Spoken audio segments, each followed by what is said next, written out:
Okay, let's jump straight in. I mean, finding a place to rent in Australia right now, or heck, just affording the one you're in, it just feels incredibly tough, doesn't it? You hear about it constantly. Oh, absolutely. It's a massive issue for so many people. And that's exactly what we're doing today, taking a deep dive into this Australian rental crisis as things stand around May 2025. Right. Our goal is to really unpack, based on all the material we've looked at, how we landed here, why it's happening according to these analyses, and what potential ways forward are being discussed. Exactly. And we've got quite a range of perspectives here: data reports, analysis, articles giving us numbers, policy insights, and a feel for the real world impact. It's quite something when you lay it all out. It really is. So maybe let's start with the current picture. What are the latest numbers telling us? What's the situation right now? Yeah, what are those headline figures for rents looking like across the country? Well, if you look at the data running up to mid-May 2025, outfits like SQM Research and PropTrack paint a pretty stark picture. SQM Research's weekly figures from May 12th put the national average asking rent for a house around $721 a week. $721, wow. And for units, it's sitting at about $567 a week. So you combine those, and the national average asking rent is roughly $649.55 per week. $650 a week nationally. I mean, that's a huge amount for the average household budget.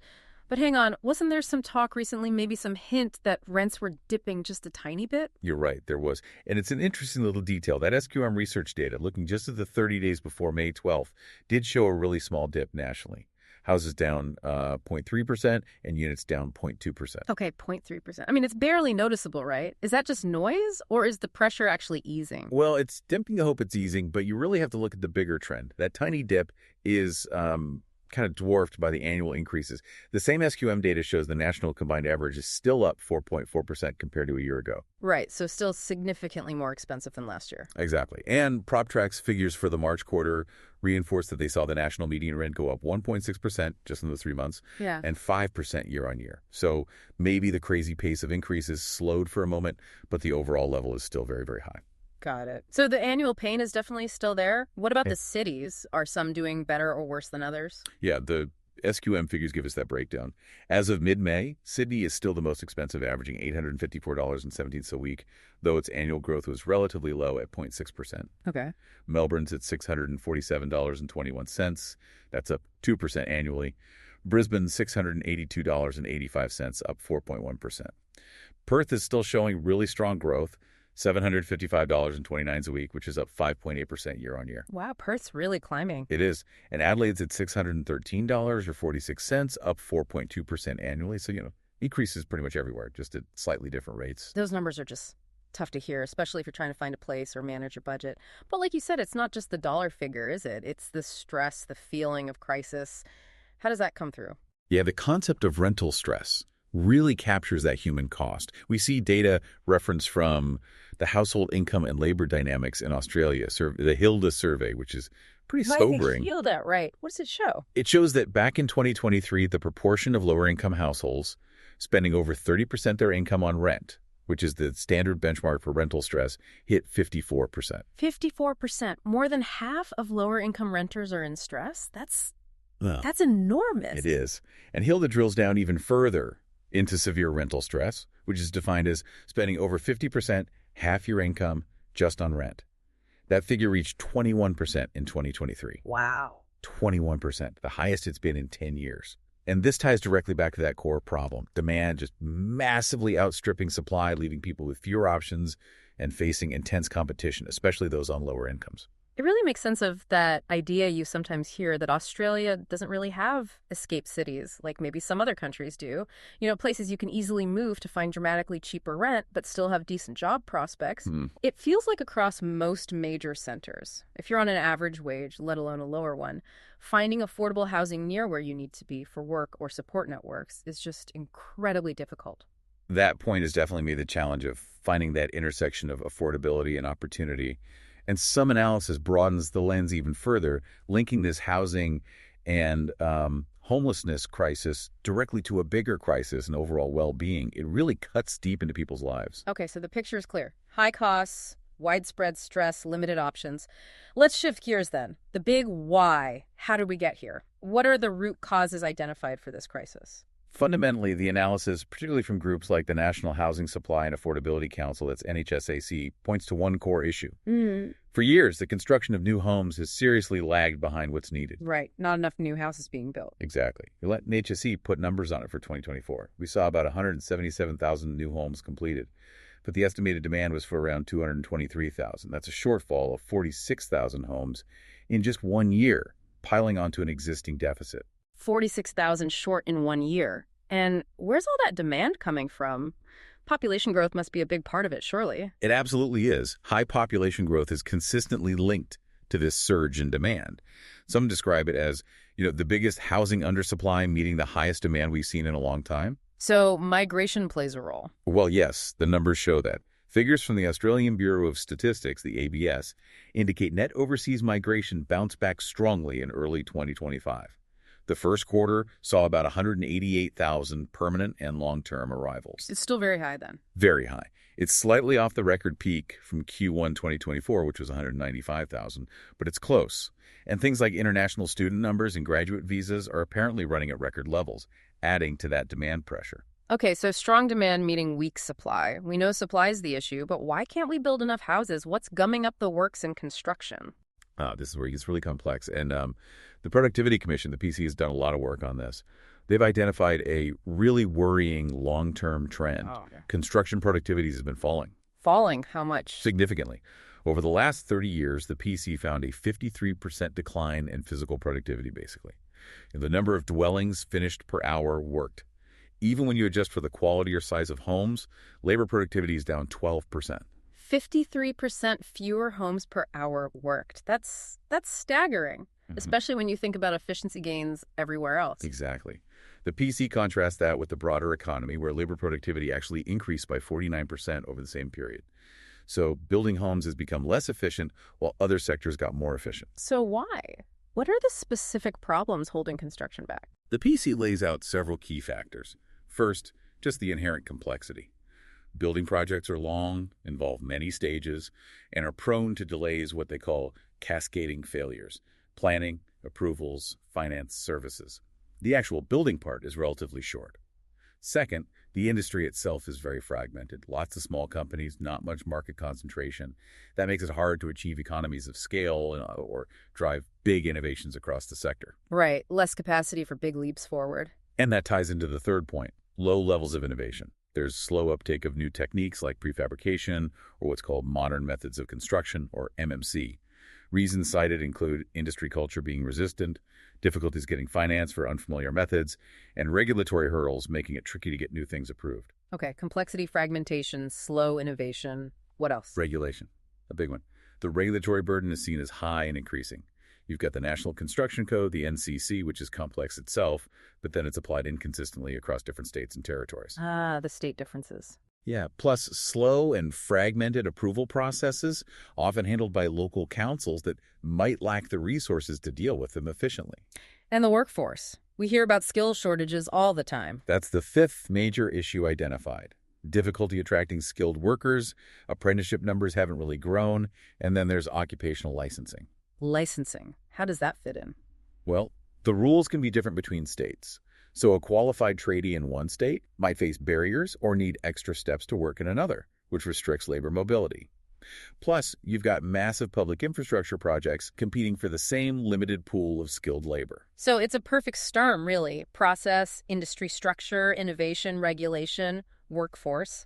Anything else on the supply side? Yes, land is another major piece. The NHSEC points to challenges with the availability and cost of suitable land. Often it's scarce or split between many owners, making it hard to assemble, and it's expensive. Data they cited actually showed residential land sales were near decade lows in 2024. So even finding the dirt to build on is getting harder. What about the money side for developers? Costs. Absolutely crucial. Rising costs for both finance and construction materials hit project feasibility hard in 2024, particularly for those higher density apartment projects. Because the margins are tighter. Exactly. And financing conditions are often tight too. Banks might require developers to pre-sell a certain percentage of apartments before they'll even lend the money to start building. But if potential buyers are struggling with affordability themselves, hitting those pre-sale targets takes longer, adds cost, and creates this feasibility gap, especially for things like mid-rise apartments in the capitals. So it's harder for buyers, which makes it harder for developers to get finance, which means fewer homes get built. Okay. A vicious cycle. It can certainly feel that way. Although overall housing lending did increase in 2024, interestingly, the NHS SEC noted it was mostly driven by investors, while owner-occupiers faced constraints. And just briefly, some analysis also flags broader tax settings, things like capital gains tax, negative gearing, stamp duty, land tax as factors influencing decisions, feasibility, and ultimately supply. Okay. Wow. That is a really tangled web of causes: supply shortfall, demand pressures, construction bottlenecks, land issues, finance hurdles. Yeah. It's clear there's no single silver bullet. So where does that leave us? What can be done? What potential solutions are floated in the material we looked at? Well, the number one message, loud and clear, is we need more homes, significantly more. You have the National Housing Accord aiming for 1.2 million new, well-located homes over 5 years, ending mid-2029. 1.2 million. That's a big number. It's a huge number.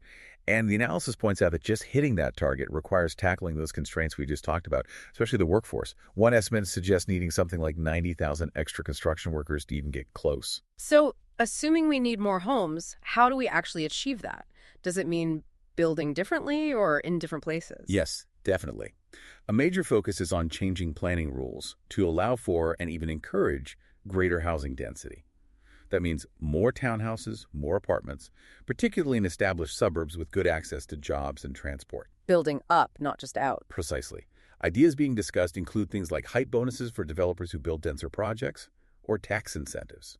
And there's also a pretty frank acknowledgement that this requires pushing back against community opposition, the not in my backyard, or MBAvism factor, which is often a barrier to density. And alongside planning reform, there's a huge focus on boosting the construction sector's capacity and productivity, addressing those regulatory tangles, actively promoting innovation like those modern methods of construction MMC.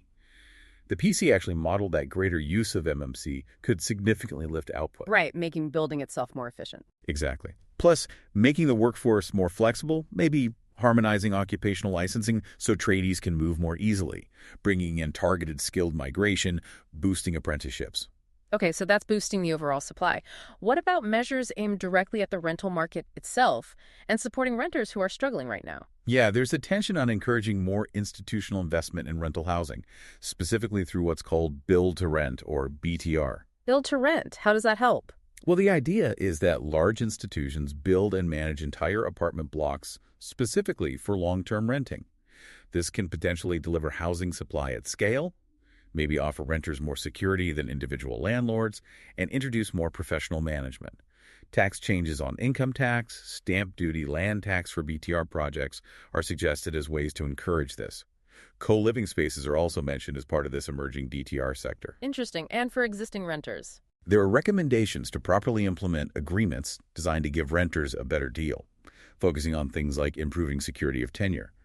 Also, proposals to make government rent support, like Commonwealth Rent Assistance CRA, more effective. Maybe targeting it better, perhaps delivering it through states and territories to really help those low-income households facing the worst rental stress. Are there any other sort of bigger system-level ideas in the mix? Yes, a couple of others stand out. One is significantly increasing investment in social and affordable housing, which, as a share of all housing, has actually declined over decades. Right, rebuilding that safety net. And specifically supporting First Nations housing organizations to deliver more social and affordable housing for Indigenous communities. There's also talk of needing nationally consistent rules for this non-market housing sector. And finally, the idea that governments could perhaps take a more active role in assembling parcels of land, especially for infill development in cities, which can be too complex or risky for private developers alone. It really is striking how everything connects, isn't it? Planning laws, migration, tax rules, construction techniques, finance. It all feeds into the rent you pay or whether you can find a place at all. It's incredibly complex. Absolutely. It demonstrates that solving this isn't about flicking one switch. It requires action across a whole range of policy areas that, all ultimately shape the housing market. So if you're listening to this deep dive, trying to make sense of it all, what's the key takeaway? What does this mean for you? I think it shows that those debates that might seem distant arguments about productivity figures or zoning laws or tax incentives for developers, they aren't abstract at all. They have a direct, tangible impact on your life, on your finances, on your stress levels, on your ability to find and keep a home. And that really brings us to the end of this deep dive into the Australian rental crisis as we see it in May 2025. And perhaps here's a final thought to leave you with. Drawing from everything we've discussed, we've heard about this significant housing shortfall that's built up over many years. We know that building new homes takes time, and policy changes also take time to have an effect. So the question really is, how quickly can any of these solutions, even if implemented effectively, realistically start to make a noticeable difference and provide genuine relief for renters struggling across Australia right now? It certainly leaves you thinking about the road ahead.